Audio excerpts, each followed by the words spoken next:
लियो ने शाही मोहम्मद के परेशान चेहरे पर नजर मारी। रात के 12 बज रहे थे। अभी अभी शाही मोहम्मद लियो के पास पहुंचा था। तुम अच्छी तरह जानते हो शाही की देवराज चौहान और जगमोहन खतरनाक लोग हैं। उन पर हाथ डालना, उन्हें पकड़ पाना आसान काम नहीं। यही वजह है कि हिंदुस्तान में हम इस वक्त मिशन डकैती मास्टर को अंजाम दे रहे हैं। देवराज चौहान को खत्म करना आसान होता तो उसे मारने के लिए 5-10 लोग यूं ही यहाँ भेज देते। शाही मोहम्मद उठा और बेचैनी से चहलकदमी करने लगा। जगमोहन को पकड़ने के लिए जबरदस्त घेराबंदी की जरूरत है। पहले तुम। लियू, शाही मोहम्मद कह उठा। तगड़ी घेराबंदी थी जगमोहन के लिए, परंतु उस वक्त वो निकल गया। कई घंटों बाद वो नजर आया। तब वहां हमारे सिर्फ 2 आदमी थे। बाकी ये सोचकर वापस आ गए थे कि जगमोहन अब वहां नहीं आएगा। तुम्हारे हवाले जगमोहन को पकड़ने का काम है। सोहनलाल को मैंने पकड़ लिया है। देवराज चौहान के खास पहचान वाला थापर कल मेरे कब्जे में आ जाएगा। लियू शब्दों को चबाकर कह उठी। देवराज चौहान पर हाथ डालने में पहले इन लोगों पर हाथ डालना जरूरी है, जो वक्त आने पर देवराज चौहान के बचाव के लिए आगे आ सकते हैं। जगमोहन रवि बाबा नाम के ज्वेलर से फिर मिलेगा। तुम कैसे कह सकते हो? भीतरी खबर है कि वो किसी बड़ी डकैती के बारे में सोच विचार कर रहे हैं। ओ, लियू के होठ सिकुड़ गए। फिर तो देवराज चौहान भी रवि बाबा से वापस मिल सकता है। ऐसा भी हो सकता है। शाही मोहम्मद की निगाह लियू के खूबसूरत चेहरे पर जा टिकी। पक्का होगा। अगर बड़ी डकैती की योजना बन रही है और इन बातों में रवि बाबा का नाम खास भी है, तो वो इस डकैती वाली योजना में है। मेरे पास खबर है कि वो देवराज चौहान और जगमोहन को रास्ता बता रहा है। फिर तो देवराज चौहान जल्दी ही हमारी जद में आ सकता है, जब वह बाबा से मिलेगा। तुम बाबा पर नजर रखो। बाबा पर नजर है, शाही मोहम्मद ने गंभीर स्वर में कहा। हमारा मिशन जल्दी पूरा हो जाए। अगर देवराज चौहान रवि बाबा से मिलता है तो तब उसका बदला लिया जा सकता है। रवि बाबा के आसपास अपने अच्छे निशानेबाज फैला दो। देवराज चौहान वहां पहुंचे तो बच न सके। शाही मोहम्मद के चेहरे पर कठोरता नाच रही थी। पाकिस्तान और चीन का नेटवर्क, जो कि हिंदुस्तान में फैला है, वो सारा हमारे साथ है। देवराज चौहान के खिलाफ काम कर रहा है। ऐसे में देवराज चौहान का बच पाना संभव नहीं। देवराज चौहान की वजह से हिंदुस्तान में फैले हमारे देशों के जासूस पकड़े गए। इससे हमें तगड़ा नुकसान हुआ। अगले 10 सालों में भी हम इस नुकसान को पूरा नहीं कर सकेंगे। पढ़िए पूर्व प्रकाशित अनिल मोहन का देवराज चौहान सीरीज का उपन्यास सरकारी शैतान। हिंदुस्तान के एजेंटों का जाल पाकिस्तान और चीन में फैला हुआ है। लियू ने शाही मोहम्मद की आंखों में झांका। ऐसा तो होता ही है। तुम कहना क्या चाहती हो? मेरे खास एजेंट। लियू के दांत पिच गए। जो कि हिंदुस्तान में खास खास ओहदों पर है। चीन के इशारे पर वे इस बात की चेष्टा कर रहे हैं कि पाकिस्तान और चीन में फैले हिंदुस्तान के एजेंटों के पते मिल जाएं। ऐसा हो गया तो हिंदुस्तान का एशिया में फैला जासूसी का नेटवर्क पूरी तरह तबाह हो जाएगा। हमारी तगड़ी जीत होगी। ठीक कहा तुम। शाही, लियू एकाएक कलाई पर बंधी घड़ी देखती हुई बोली। मुझे अपने किसी खास आदमी से मिलने जाना है। मुझे भी कल के लिए अपने आदमियों से बात करनी है, शाही मोहम्मद ने कहा। थापर कल तुम्हारे कब्जे में होगा। हाँ, तुम जगमोहन की तरफ ध्यान दो। शायद देवराज चौहान भी हाथ लग जाए। हम अपना देश छोड़कर विदेश में बैठे हैं। जल्दी से देवराज चौहान को खत्म करके हमें अपने देश लौटना है। वहां हमारे ढेरों काम पड़े हैं। ये काम हम अपने तौर पर कर रहे हैं। देवराज चौहान पर हाथ डालने को ऑर्डर हमें ऊपर से नहीं मिला। कोशिश करो कि कल जगमोहन हाथ लग जाए। आज की तरह कल जगमोहन दिखा तो अब बच नहीं सकेगा, शाही मोहम्मद ने कहा। जरूरी तो नहीं कि जगमोहन को हमने कैद करना है। हाथ से निकलता नजर आया तो उसे शूट कर दिया जाएगा। लियू ने होठ पीचकर शाही मोहम्मद को देखा। मतलब तो देवराज चौहान को कुएं से निकालने का है। जगमोहन की मौत की खबर सुनकर वो बाहर अवश्य आएगा। गुड, लियू ने खतरनाक स्वर में कहा। कोई हर्ज नहीं। जरूरत पड़ने पर जगमोहन को शूट करना भी बुरा नहीं रहेगा। सुना है देवराज चौहान की पत्नी भी है। पत्नी? लियू की आंखें सिकुड़ी। हाँ, काफी देर से ये खबर है मेरे पास। नगीना नाम है उसका। मेरे पास ऐसी कोई खबर नहीं। अगर उसकी पत्नी भी है तो हमारा उससे क्या वास्ता। पक्की खबर है मेरे पास कि वो देवराज चौहान से कम खतरनाक नहीं है। शाही मोहम्मद शब्दों पर जोर देकर कह उठा। नगीना मंगोलिया के सबसे खतरनाक लड़ाके जोधासी की बेटी है। नगीना को समझदारी और लड़ने की कला अपने बाप से विरासत में मिली है। जोधासी तो नहीं रहा, परंतु उसके रूप में नगीना आज भी सामने है। लियू कई पलों तक शाही मोहम्मद को सोच भरी निगाहों से देखती रही। क्या हुआ लियू? नगीना कहाँ रहती है? मालूम नहीं। इतना अवश्य सुना है कि देवराज चौहान ने उसे किसी सुरक्षित जगह पर रखा है। वो हरदम देवराज चौहान के साथ नहीं रहती। नगीना के मामले में देवराज चौहान सावधानी बरतता है। शाही मोहम्मद ने सिर हिलाकर कहा। नगीना को लेकर अब वक्त बर्बाद करने का कोई फायदा नहीं। लियू कह उठी। वक्त रहते पता होता तो खोजबीन कराकर नगीना का अता पता जानकर उस पर हाथ डाल देते। किसी मौके पर वो सामने आई तो हम उसे संभाल सकते हैं। मैंने तो यूं ही नगीना का जिक्र छेड़ा था। शाही मोहम्मद बोला। वैसे भी नगीना को देवराज चौहान ने ऐसी जगह रखा होगा कि किसी को उसकी हवा भी नहीं मिलेगी। सिर्फ एक नगीना हमारे लिए खतरा नहीं बन सकती। मुझे तो इस बात की हैरानी है कि देवराज चौहान का ठिकाना मालूम नहीं हो सका, जबकि उसके बारे में जानने वाले कई होंगे। किसी पर निर्भर रहने की हमें जरूरत नहीं। शाही मोहम्मद कड़वे स्वर में बोला। हमारी हरकत देवराज चौहान को बाहर आने पर मजबूर कर देगी। अभी तक तो वो जहां भी बैठा होगा निश्चित होगा। जगमोहन की बात पर उसने यही सोचा होगा कि कोई पुराना दुश्मन होगा। वो सोच भी नहीं सकता कि हम दोनों ने उसके लिए ऐसे मिशन की शुरुआत कर दी है जिसका अंत उसकी मौत है। कल तुम्हारे बाद वाले आदमियों ने समझदारी से काम नहीं लिया। लियू होठ भींचकर बोली। जल्दबाजी दिखा दी। कैसे? जगमोहन जब बचबचाकर दोबारा अपनी कार के पास पहुंचा तो वो निश्चित था कि उसने सबसे पीछा छुड़ा लिया। जब वो वहां से अपनी कार को लेकर चला तो तब उसका पीछा करना चाहिए था। उस वक्त वो सोच भी नहीं सकता था कि उसका पीछा किया जा रहा है। इस तरह उसके ठिकाने पर पहुंचा जा सकता था। तब शायद वहां देवराज चौहान भी होता। अगर इन लोगों में हमारी जितनी समझ होती तो ये हमारे नीचे काम नहीं करते, हमारे बराबर की कुर्सी पर बैठे होते। शाही मोहम्मद ने कड़वे स्वर में कहा। ऐसी गलतियां हो जाना मामूली बात है। अपने आदमियों को सतर्क रखो। देवराज चौहान के मामले में लापरवाही मत बरतना। मैंने तो पहले ही टाइट कर रखा है। रवि बाबा पर निगरानी बढ़वा देता हूँ। वैसे भी रवि बाबा जो भी हरकत करेगा उसकी खबर मिल जाएगी। मेरे आदमी का साथी रवि बाबा के आसपास ही रहता है। नाश्ते के दौरान देवराज चौहान और जगमोहन की बात हुई। जेवरातों की सुरक्षा के इंतजामों को सुनने के बाद हम इस डकैती पर गौर करेंगे। देवराज चौहान ने कहा। मैं अभी फोन पर यह बात कह देता हूँ। जगमोहन जल्दी से कह उठा। देवराज चौहान गंभीर था। तुम ऐसे किसी आदमी की तलाश करो जिसकी कदकाठी मुझसे मिलती है, देवराज चौहान ने उससे कहा। क्या मतलब? जगमोहन की आंखें सिकुड़ी। कल तुम बाबा के पास गए थे तो खबर बाहरी लोगों के पास जा पहुंची थी कि तुम वहां आओगे।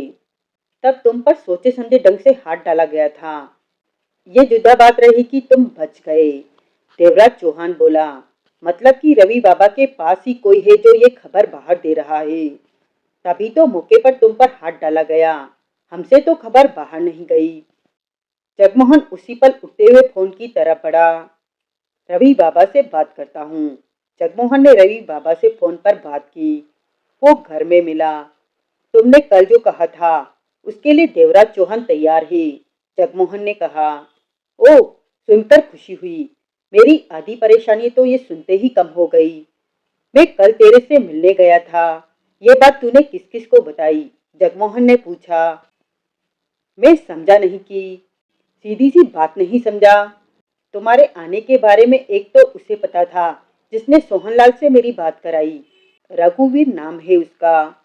कहाँ रहता है? रवि बाबा ने रघुवीर का पता बताया। इसके अलावा और कौन जानता था? वो 3 आदमी जो बाहर नजर रख रहे थे, जिन्होंने बाहर घेरा डाले जाने की खबर दी थी तुम्हें। हाँ, लेकिन बात क्या है? बाबा, जगमोहन अपने शब्दों पर जोर देकर कह उठा। तुम्हारे ही किसी आदमी ने मेरे वहां आने की खबर बाहर निकाली। तभी मौके पर कुछ लोग वहां पहुंच गए, मुझ पर हाथ डालने के लिए। रवि बाबा की तरफ से कोई आवाज नहीं आई। मैं सिर्फ ये जानना चाहता हूँ कि खबर बाहर निकालने वाला इन चारों में से कौन हो सकता है। वो तीन नहीं हो सकते जो कल शाम ऑफिस कॉम्प्लेक्स के बाहर नजर रख रहे थे। रवि बाबा का गंभीर स्वर कानों में पड़ा। मतलब कि रघुवीर द्वारा ये बात बाहर जा सकती है। जगमोहन के माथे पर बल उभरे। अगर बात बाहर गई है तो रघुवीर द्वारा ही गई है। अच्छी बात है, मैं रघुवीर को चेक करूंगा। आगे का क्या प्रोग्राम है?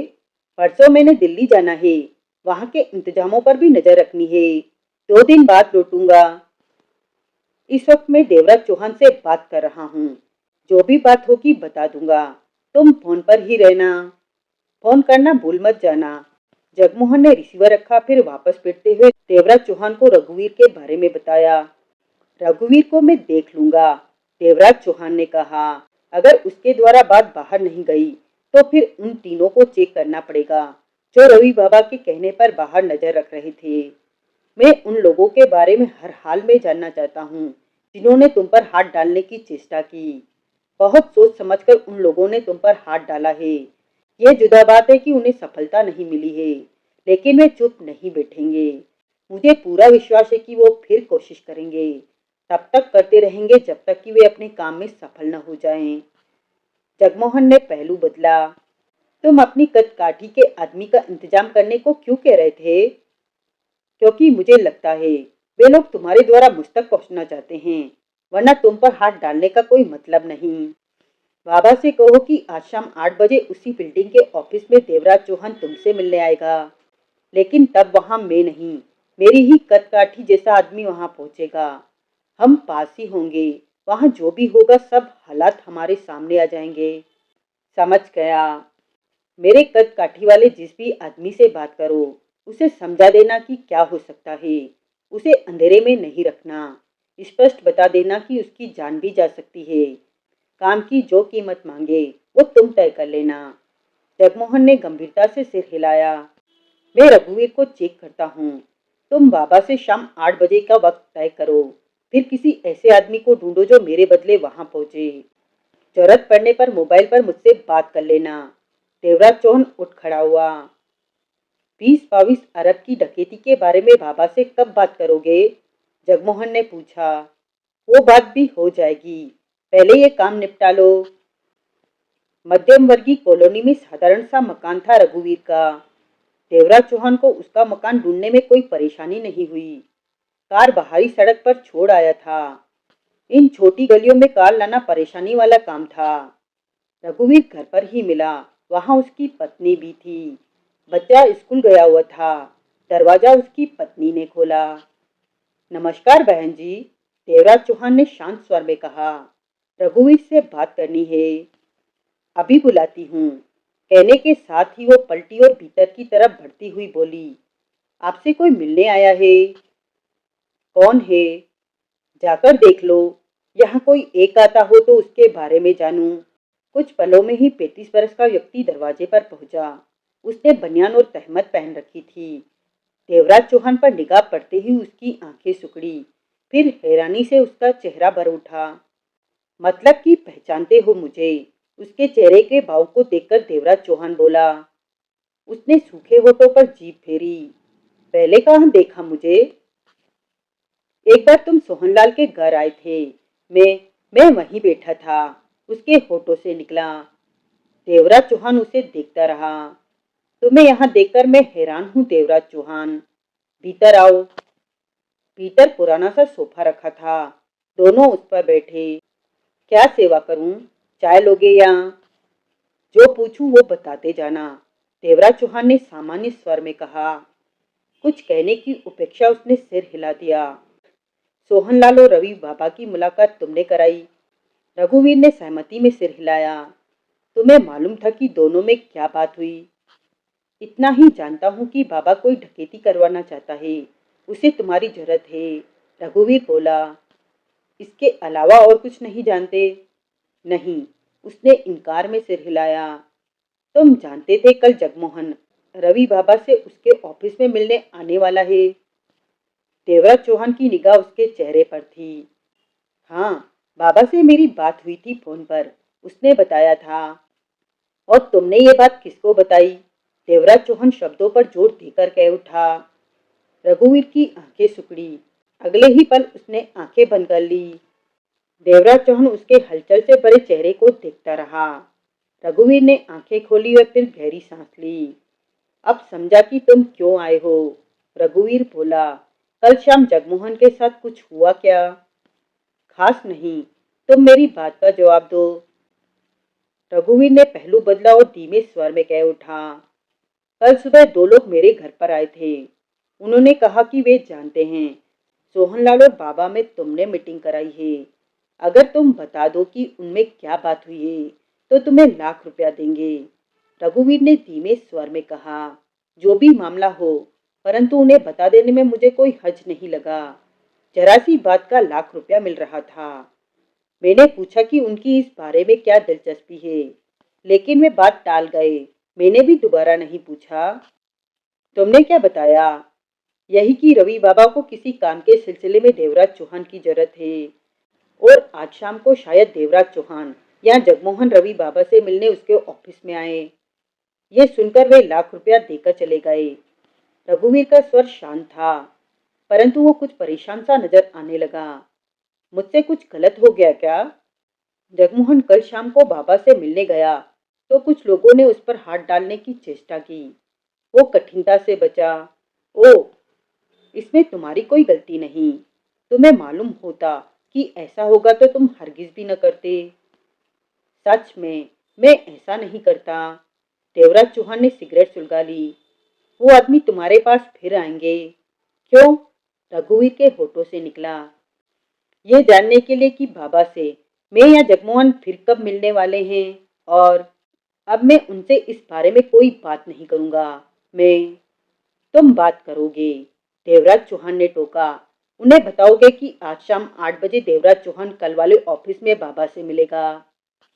रघुवीर की आंखें सिकुड़ी। समझा, तुम उन पर हाथ डालना चाहते हो।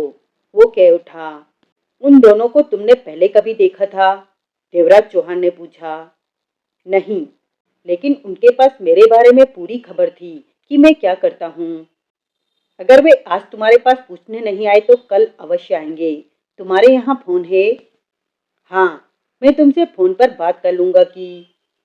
तभी रघुवीर की पत्नी ने कमरे में कदम रखा। सुनो, मैं छत पर कपड़े सुखा रही थी तो उधर से उन दो आदमियों को आते देखा जो कल आए थे। और वो चुप कर गई।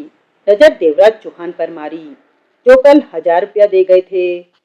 रघुवीर चौंका, फिर संभलकर देवराज चौहान को बोला, मेरी पत्नी का मतलब है जो कल ₹1,00,000 दे गए थे। रघुवीर ने जल्दी से कहा, वो दोनों आ रहे हैं। वो तुमसे यही पूछने आ रहे हैं कि मैं या जगमोहन बाबा से अब कब मिलेंगे। समझ गया। मालूम है उनसे क्या बात करनी है। चिंता मत करो, सब संभाल लूंगा। रघुवीर शब्दों को चबाकर बोला। फिर अपनी पत्नी को देखा। इन्हें पीछे वाले कमरे में ले जाओ। उन दोनों को इस बात का एहसास नहीं होना चाहिए कि ये भीतर है। ये हैं कौन? उसकी पत्नी ने देवराज चौहान को घूरा। इतना जान लो कि मैं इस इंसान की बहुत इज्जत करता हूँ। इसे लेकर जाओ। वो दोनों पहुंच रहे होंगे। देवराज चौहान उठा और एस्ट्रे में सिगरेट रखकर उसकी पत्नी के साथ पीछे वाले कमरे की तरफ बढ़ गया। रघुवीर ने देवराज चौहान वाली सिगरेट एस्ट्रे से उठाई और कश लेने लगा। 2 कश ही लिए होंगे कि दरवाजे पर आहट हुई। उसने उस तरफ देखा। दरवाजा खुला था। वहां रुकते हुए वे दोनों व्यक्ति नजर आए। उन्होंने दरवाजे के भीतर बैठे रघुवीर को देखा। नजरें मिलते ही रघुवीर का चेहरा मुस्कुराहट से खिल उठा। आइए आइए जनाब। रघुवीर उठते हुए कह उठा। भीतर आने में झिझक क्यों रहे हैं? दोनों भीतर आ गए। एक 60 बरस के आसपास का था तो दूसरा 40 के। दोनों ही खाते पीते घर के लग रहे थे। यूं ही इधर से निकल रहे थे कि सोचा मिलते चले। रघुवीर हमें याद तो पक्का कर रहा होगा। बुड्ढा कह उठा। आप लोगों को कैसे भूल सकता हूँ। बैठिए बैठिए। घर आकर ₹1,00,000 दे गए थे। मैं तो चाहता हूँ कि आप लोगों के पांव रोज ही पड़ते रहें। रघुवीर दांत फाड़कर कह उठा। क्या पिएंगे? दोनों पुराने सोफा चेयर पर बैठ चुके थे। खाना पीना छोड़, हम तो सोच रहे थे आज भी लाख रुपए तुम्हें दे दें। बुड्ढा भी मुस्कुराकर बोला। खबर तो है, कल की खबर ढीली थी, इसलिए रुपया तो आज लाख से ज्यादा होना चाहिए। हम तो लाख खिलाए हैं, काम चला लो, फिर कभी कसर निकाल लेना, जैसा आप कहें। खबर दो जनाब, कल जगमोहन ने मिलना था रवि बाबा से, वो आया होगा मिलने। आया कि नहीं? आया था। आज कौन मिलेगा बाबा से? वो लाख रुपए। पहले बताओ। देना मत, कम से कम दिखा तो दो। बुड्ढे ने अपने साथी को इशारा किया तो उसने जेब से 1000 के नोटों की गड्डी निकाली। 1000 की गड्डी यानी कि पूरे लाख रुपए। रघुवीर ने सिर हिलाया। कल तो 100 की गड्डियां थी। पास में माल हो तो 1000 की गड्डी बढ़िया रहती है, ठिकाने लगाने के लिए। तो हम क्या बात कर रहे थे? तुम बताने जा रहे थे कि आज बाबा से कौन मिलेगा। अगर आपने सुनकर कहा कि खबर आपके काम की नहीं तो मेरा तो लाख गया। खबर तो हमारे काम की ही होनी चाहिए। क्या पता खबर आपके काम की हो, लाख रुपया बचाने के लिए कह दे कि खबर बेकार है। ऐसा कैसे हो सकता है? जनाब, सब कुछ हो जाता है, मैंने बड़ा बड़ा कुछ होते देखा है।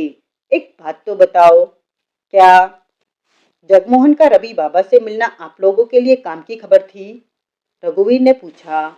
हाँ, फिर तो ये खबर भी पक्का काम की ही होगी। लाओ, लाख रुपया मेरे हवाले करो। लेकिन जनाब जी, मैं कोई भागा जा रहा हूँ, ये घर है मेरा, मेरी बीवी अंदर है। खबर पसंद न हो तो पैसा वापस ले लेना, सामने ही तो बैठा हूँ। लाख रुपए की गड्डी पकड़वा कर मेरी खबर तो सुनो। बुड्ढे का इशारा पाकर उस व्यक्ति ने गड्डी रघुवीर की तरफ उछाल दी। रघुवीर ने गड्डी थामी और दांत फाड़कर कह उठा। ये हुई बात। लाख की गड्डी हाथ में पकड़कर कितना मजा आता है, नोट भी नए हैं। रघुवीर दोनों हाथों में गड्डी को दबाता हुआ कह उठा। काम की खबर ये है जनाब कि आज देवराज चौहान रवि बाबा से मिलने आएगा। रवि बाबा से मिलेगा? क्या? दोनों चौके। गड्डी मेरी हुई, देवराज चौहान रवि बाबा से कहाँ मिलेगा? पहले बताओ गड्डी मेरी हुई। रघुवीर अपने सवाल पर टिका रहा। हाँ, तुम्हारी हुई। देवराज चौहान और रवि बाबा की मुलाकात कहाँ पर होगी और कितने बजे?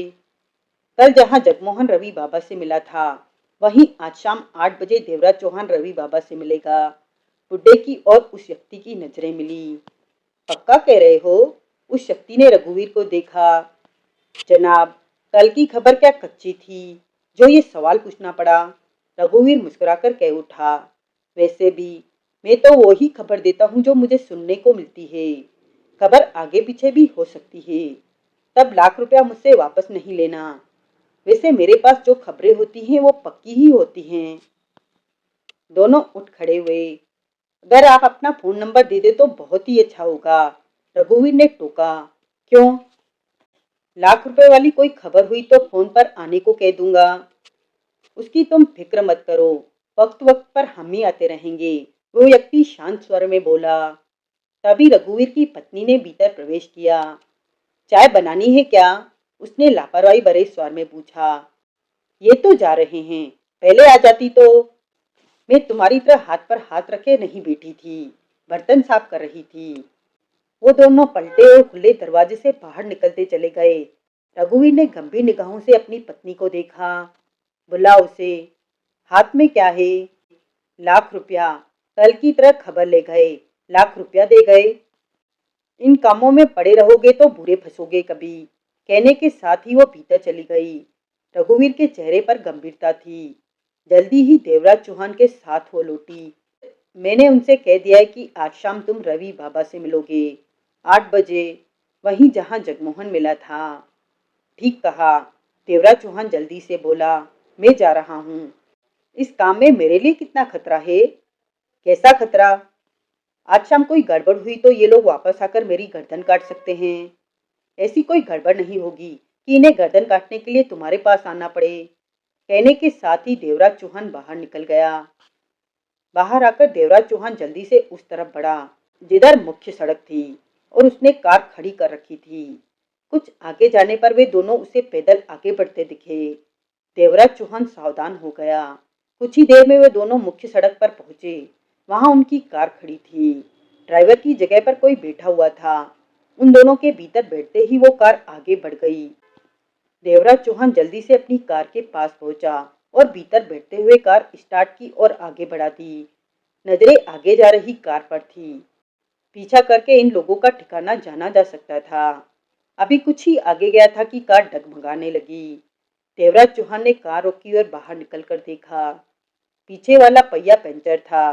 देवराज चौहान के होठों पर शांत सी मुस्कान उभर आई। इतने में ही आगे वाली कार निगाहों से ओझल हो गई थी। जगमोहन ने अपने पहचान वाले के जरिए उस शक्ति की तलाश कर ली जिसकी कदकाठी देवराज चौहान से मेल खाती थी। पहले वो इस काम के लिए सोहनलाल के यहाँ गया था, परंतु वहाँ ताला लगा देखकर ही अपने इस पहचान वाले के पास पहुंचा। अपने काम का व्यक्ति मिलने पर पहचान वाले को वापस भेजा और उससे बात की। क्या काम करता है भाई? चोरी चकारी, इधर उधर हाथ मार लेता हूँ, वो बोला। कोई बढ़िया काम हो तो बता। वही बताने आया हूँ। वो जगमोहन को देखने लगा। अंधेरे में तेरे को कोई दूसरा बनकर कहीं जाना है। कुछ लोग उस दूसरे की तरफ में हैं। मैं देखना चाहता हूँ कि वो तुम्हें दूसरा समझते हुए तुम्हारे साथ क्या सलूक करते हैं। ये तो खतरे वाला काम हुआ। वो मेरी जान भी ले सकते हैं, उसने कहा। हाँ, जहाँ पैसा होता है वहाँ खतरा भी होता है। क्या नाम है तेरा? चंदन। उसकी निगाह जगमोहन पर थी। वो मुझे गोली मार सकते हैं। हाँ, और गोदी में बिठाकर प्यार भी कर सकते हैं। ये तो तुम्हारी किस्मत पर है। मामला क्या है? मामले के बारे में मत पूछो। जो काम बोला है उसके बारे में सोचो।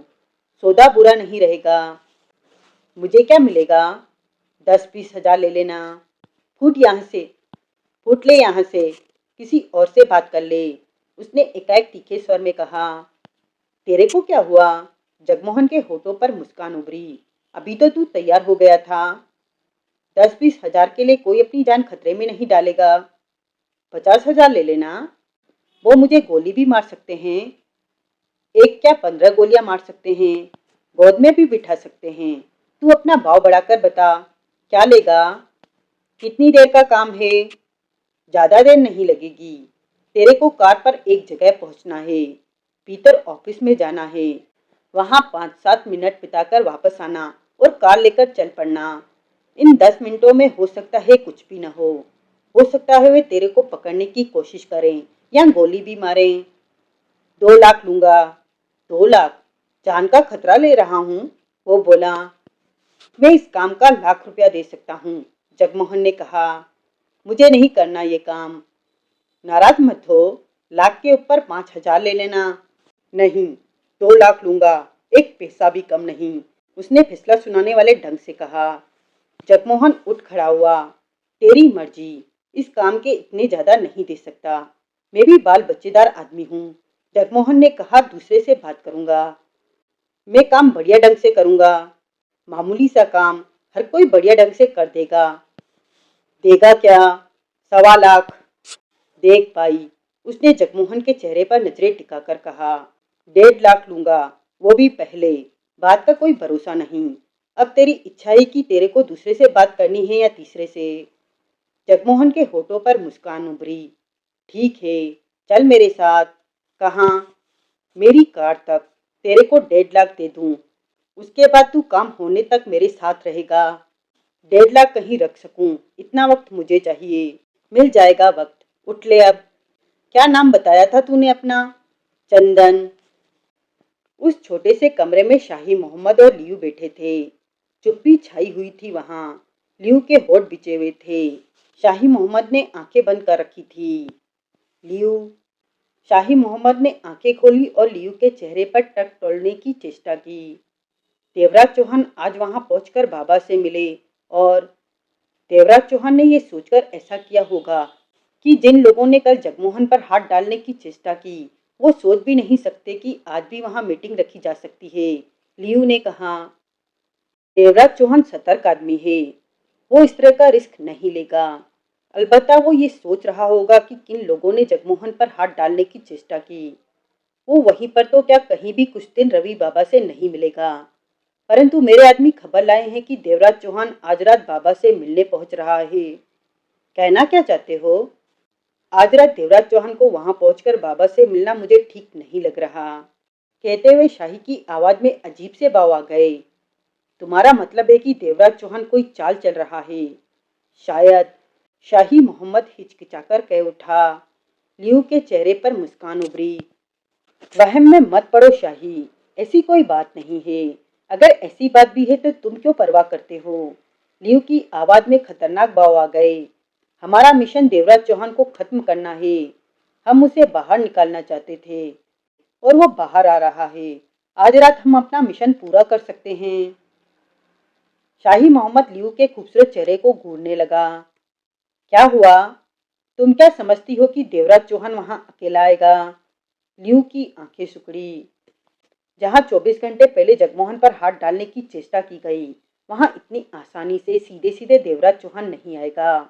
अगर आता है तो समझो पूरी तैयारी के साथ आएगा। वो ये सोचकर आएगा कि वहां उसके साथ कुछ भी हो सकता है। ऐसे में उसका निशाना लेना, उस पर हाथ डालना आसान नहीं हो सकता। लियू के चेहरे पर कड़वे भाव फैल गए। कितनी तैयारी करके आएगा देवराज चौहान? लियू ने खतरनाक स्वर में कहा। शाही मोहम्मद लियू को देखता रहा। हम उससे कहीं ज्यादा तैयारी कर लेते हैं, लियू ने शब्दों को चबाकर कहा।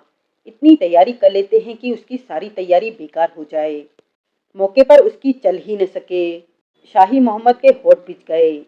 अब क्या हुआ? लियू पुनः बोली। अगर तुम्हें ऐतराज न हो तो ये मामला मैं संभाल लेती हूँ। तुमने तो आज थापर से मिलना है। हाँ, शाम 5 बजे की उससे अपॉइंटमेंट है। लियू ने हौले से सिर हिलाया। तुम थापर की तरफ ध्यान दो, मैं इस काम को संभाल लूंगा। लियू शाही मोहम्मद के परेशान चेहरे को देखती रही। मुझे पूरा यकीन है कि देवराज चौहान किसी चाल की तहत रवि बाबा से मिलने आ रहा है। रवि बाबा के साथ देवराज चौहान किसी डकैती पर बात कर रहा है। तुम्हारी बात सही है, लेकिन आज शाम उसने वहीं आना है जहां कल जगमोहन पर हाथ डाला गया था। ये आना डकैती की बात से वास्ता नहीं रखता। वो हम लोगों के लिए वहां आ रहा है कि हम कुछ करें और वो अपना रंग दिखाए। परवाह नहीं, हमारी ताकत का वो मुकाबला नहीं कर सकता। लियू दृढ़ता भरे स्वर में कह उठी। लियू के खूबसूरत चेहरे को देखते हुए शाही मोहम्मद ने सिर हिलाया। जगमोहन भी उसके साथ होगा? लियू ने पूछा। जगमोहन की तो खबर नहीं, देवराज चौहान के बारे में ही खबर मिली है।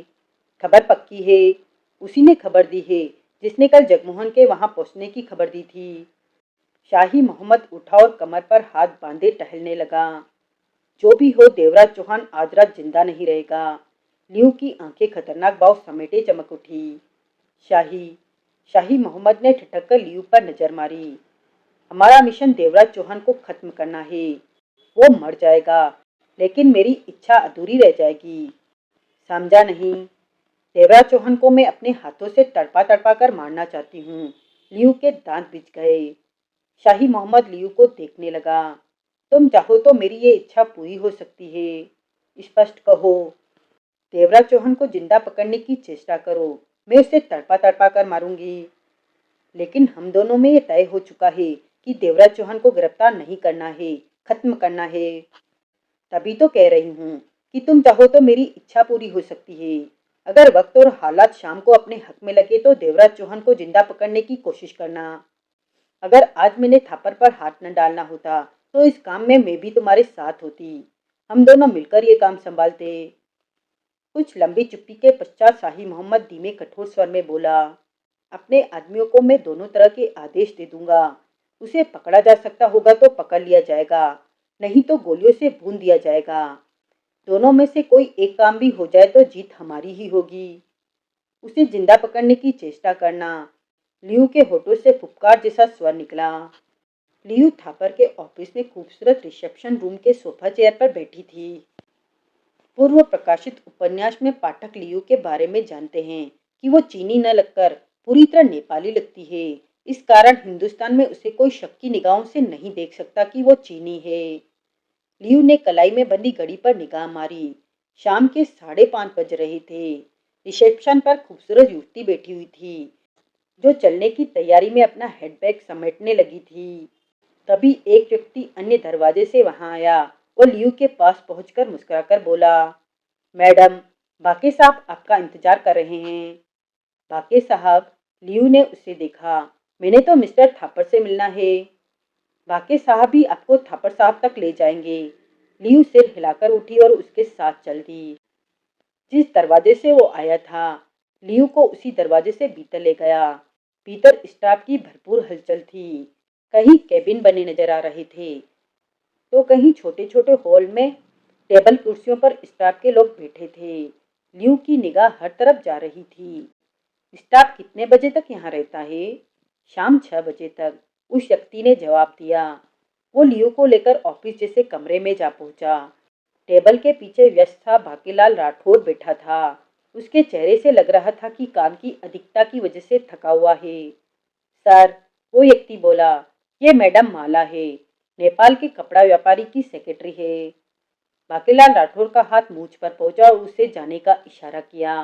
वो व्यक्ति चला गया। लियू इस वक्त स्कर्ट और टॉप में थी। खूबसूरत वो थी ही, इस वक्त उससे भी ज्यादा अच्छी लग रही थी। कंधों तक पहुंचकर झूल रहे सिल्की बाल और भी अच्छे लग रहे थे। होठों पर फैली मुस्कान गजब डा रही थी। बाकीलाल राठौर ने उसे तसल्ली से सिर से पांव तक देखा। अगर इजाजत हो तो बैठ जाऊं, लियू ने खनकते स्वर में कहा। बाकीलाल राठौर ने उसके चेहरे को देखा, मुस्कुराया।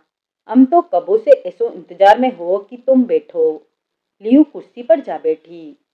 तुम गुरदासपुर में न पैदा हो के नेपाल में पैदा हो? गुरदासपुर, वो मारे पंजाब में बहुत बड़ा जगह हो। मारे पंजाब में? लियू के चेहरे पर मुस्कान उभरी। परंतु आप तो राजस्थान के लगते हैं। लगने से का हो, मारो दिलो तो गुरदासपुर में हो। खूबसूरत चेहरा, शरारती आंखें, लंबो लंबो बाल, कोरा सा चांद सा चेहरा, उसो के दिल में मारो दिल बिछो हो।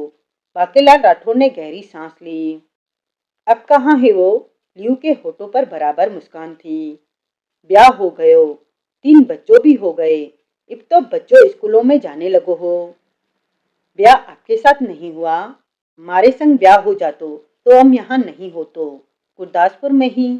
बेसों का दूधो निकालो। और तभी दरवाजा खुला और रुस्तम राव ने भीतर कदम रखा। बाप, इब आयो छोरो। बाकीलाल राठौर के माथे पर बल पड़े। काम में फसेला बाप, ऑल प्रॉब्लम। थापड़ साहब थारे इंतजार में रुको हो, वो अर्जेंट जाने के वास्ते रुको हो।